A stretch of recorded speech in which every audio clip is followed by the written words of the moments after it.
오늘은 9월 23일 디모데전서 2장 1절부터 15절까지의 말씀입니다.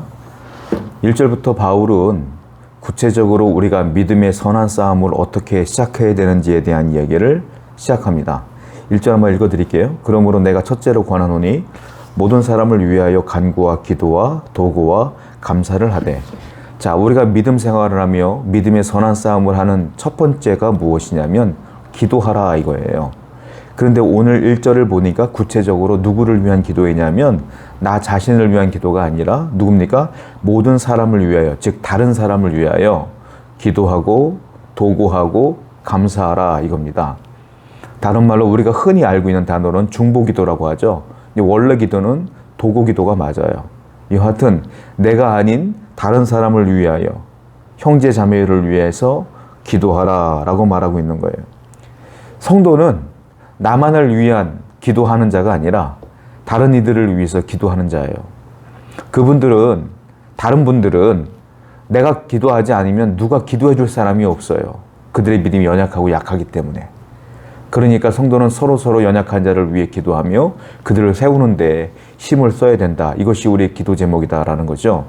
그러니까 내가 다른 사람을 위해 기도하는 것은 나만 기도하는 것이 아니라 모든 성도가 그리해야 되기 때문에 그분들도 다른 사람을 위해 또 누군가가 나를 위해서 기도하고 있다는 사실을 기억해야 돼요.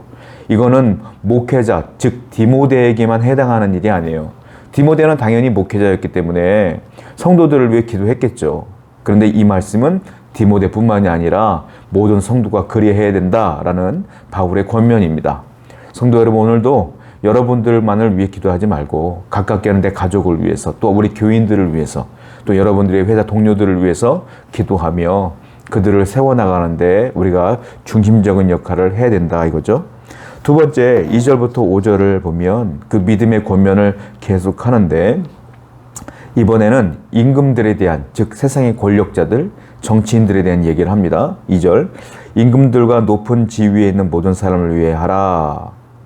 그들 위해 기도하라 이거예요. 왜냐하면 우리가 모든 경건과 단정함으로 고요하고 평안한 생활을 함이라 이렇게 말하고 있어요. 자, 우리가 정치인들을 위해서, 위정자들을 위해서, 세상의 권력자들을 위해서 기도해야 된다는 거예요. 그래서 여러분들의 기도의 제목에는 항상 나라와 민족과 이 나라를 다스리고 있는 위정자들을 위해서 기도해야 된다. 이것은 내가 그들을 위해 기도함으로 내 삶이 편안해지기 위함이 아니다라고 말하고 있어요. 그럼 무엇 때문에 기도하는 겁니까? 자, 2절에 뒤에 보면 뭐라고 써있습니까? 이는 모든 경건과 단정함으로 고요하고 평안한 생활을 하려 함이라. 즉 우리의 경건 생활이 평안하기 위함이다. 즉 내가 나라와 민족과 위정자들을 위해 기도하면 그 기도함과 동시에 내 마음에 기쁨이 오고 내가 경건한 사람으로, 평안한 사람으로 바뀌어진다, 유지된다 이 말이에요. 즉 여러분들의 경건을 위해서, 여러분들의 안쪽에 있는, 내면에 있는 평안을 위해서 이 정치인들을 위해서 기도해야 된다, 나라를 위해서 기도해야 된다라고 말하고 있는 것 아니겠습니까? 그리고 쭉 나가다 보면 4절쯤에 또 이런 말씀들이 있어요. 하나님은 모든 사람이 구원을 받으며 진리를 아는 데 이르기를 원하노라. 그리고 또 하나, 우리는 정치인들뿐만이 아니라 온 민족과 온 세계와 이 나라와 민족을 위해서도 기도해야 된다. 그들을 구원하기 위해서. 왜? 아까 읽은 것처럼 4절에 하나님은 모든 사람이 구원받는 것이 하나님의 뜻이기 때문에, 그래서 우리는 모든 사람을 위해서, 나라와 민족을 위해서 함께 기도해야 된다. 이게 성도의 사명이에요.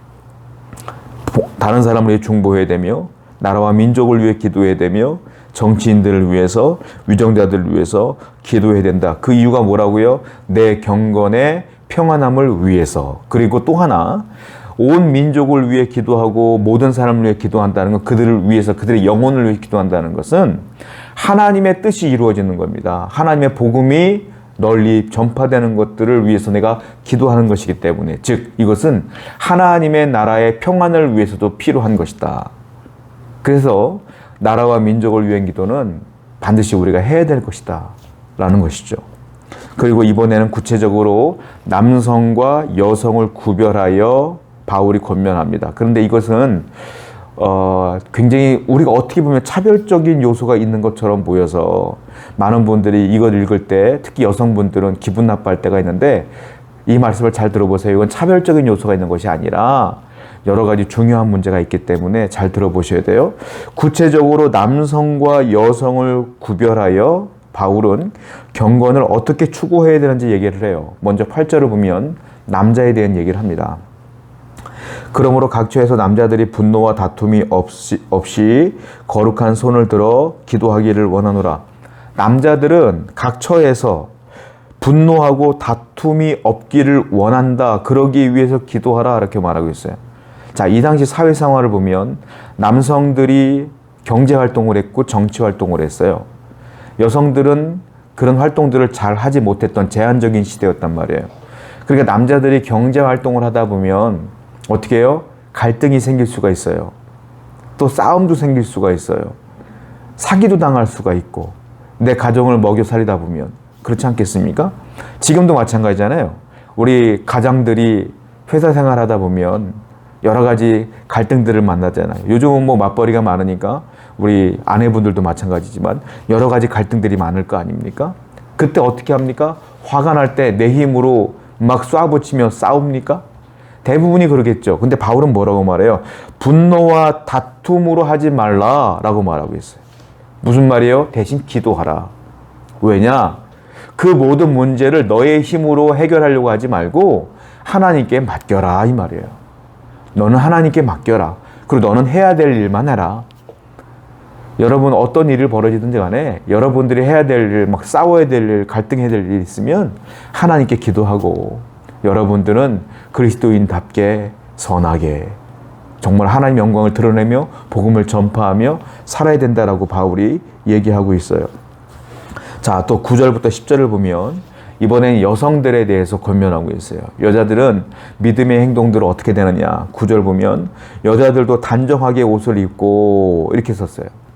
단정하게 옷을 입어라. 그리고 소박함과 정결로서 자기를 단장하라. 이렇게 말하고 있다라는 거죠. 또 하나 10절을 보면 오직 선행으로 하기를 원하노라. 선행, 선한 행동을 하는데 그 선행이 뭐냐? 9절에 보면 단정하게 옷을 입고 소박함과 정결로서 단장하라 이렇게 말하고 있다는 거예요. 이게 무슨 뜻이냐면 이 당시에는 아마 여성들의 성적 문제 때문에 이렇게 얘기하고 있는 거예요, 바울이. 그 당시에는 우리가 알다시피 이방신을 섬기는 사람들이 많았기 때문에 이방신을 섬길 때 어떻게 해요? 남자와 여자가 성적인 문제를 가지고 그들이 그 성적인 행위를 함으로써 예배를 드렸잖아요, 이방신들에게는. 그런 일들이, 그런 문제들이, 그런 문화들이 팽배했었기 때문에 바울은 여성들에게 특별히 이렇게 부탁을 하는 거예요. 너희들은 단정해라. 성적으로 정결해라. 그리고 오직 선행으로 하기를 원하노라. 자, 이 당시에는 겉으로 드러나는 모습이 속의 마음이었어요. 그러니까 겉과 속이 다른 게 아니라 바울이 지금 말하고 싶은 것은 너가 단정하게 삶으로 선행으로 나아가라. 즉 겉이 단정하면 속도 단정하다 이 말이에요. 속이 단정한 사람은 겉도 단정하다. 이것이 선행으로 보는 거야. 그러니까 여성들 같은 경우는 특별히 하나님을 바라보면 거룩한 삶을 사는 사람이라면 겉모습도 단정한 모습으로 나간다. 그러므로 우리는 너의 겉모습을 보므로 너의 속이 얼마나 거룩한 줄을 깨닫게 된다. 사람들도 그렇게 평가할 거야. 그러니까 선행으로, 그것을 선행으로 나아가라. 속과 겉이 같은 모습으로, 단정한 모습으로 나아가라. 이것이 경건이다라고 바울은 얘기하고 있다라는 거예요. 그리고 또 하나, 이번엔 조금 여성분들이 읽기는 좀 거북해 보이는 문제가 좀 있어 보여요. 그러나 이 부분을 여러분 잘 보셔야 돼요. 11절부터 15절까지가 그런 얘기인데 11절 여자는 일체 순종함으로 조용히 배우라. 여자가 가르치는 것과 남자를 주관하는 것을 허락하지 아니하노니 오직 조용할지니라. 이는 아담이 먼저 지음을 받고 하와가 그 후며 아담이 속은 것이 아니고 여자가 속아 죄에 빠졌음이라. 그러나 여자들이 만일 정숙함으로써 믿음과 사랑과 거룩함이 거하면 그의 해산함으로 구원을 얻으리라. 자, 이걸 보면 남자와 여자를 바울이 차별하는 것처럼 보이잖아요. 근데 그렇지 않습니다. 왜냐하면 초대교회 보면 여성들이 초대교회 리더로 세워진 경우가 굉장히 많았어요. 그리고 여성들이 초대교회의 중요한 역할을 감당해서 초대교회가 부흥하는 역할을 했던 것 너무 잘 알지 않습니까? 자주장사 루디아가 얼마나 헌신을 했기 때문에 그 교회가 부흥했잖아요. 그러니까 바울은 여성들이 얼마나 중요한 존재인 걸 너무너무 잘 알아요. 그 바울이 이렇게 차별적인 얘기를 한 게 아니라 무슨 말이냐면 이 당시에 이 교회에 어떤 여성들이 있었던 거예요. 근데 그 여성들의 목소리가 커. 그리고 자기들이 막 설교를 해. 자기들이 막 리더라고 막 사람들, 남자들을 무시하고 여자들을 무시하고 막 앞서 나가는 거야. 그런데 문제는 뭐냐면 이 여성들이 행하는 그런 말씀들과 그런 행동들이 전혀 믿음의 행동들이 아니었고 교회의 분란을 조장했고 다툼을 일으켰고 싸움을 일으켰고 교회가 갈라지게끔 돼 있는 거예요. 그러니까 바울이 보다 못해서 이렇게 얘기한 거예요. 그 사람들에게만, 모든 여성들에게 말한 게 아니라 그 교회의 말썽을 피우고 있는 그 여성들에게 이렇게 얘기한 거예요. 조용해라. 그러니까 여러분들을 기억해야 될 게 이게 차별적인 요소가 아니라는 걸 알아야 돼요. 이 말은 무슨 말이냐? 바울이 하고 싶은 말은 그거예요. 모든 사람은, 남자나 여자나 모든 사람들은 교회에 덕을 끼치는 자가 돼야 된다. 교회에 해를 끼치는 지식은 필요 없다. 교회에 해를 끼치는 리더십도 필요 없다. 교회를 망가뜨리는 지식도 필요 없다. 돈도 필요 없다. 능력도 필요 없다. 남자나 여자나 모든 성도는 교회를 세워나가야 된다라고 하고 싶은 말이 바울의 이 권면이다.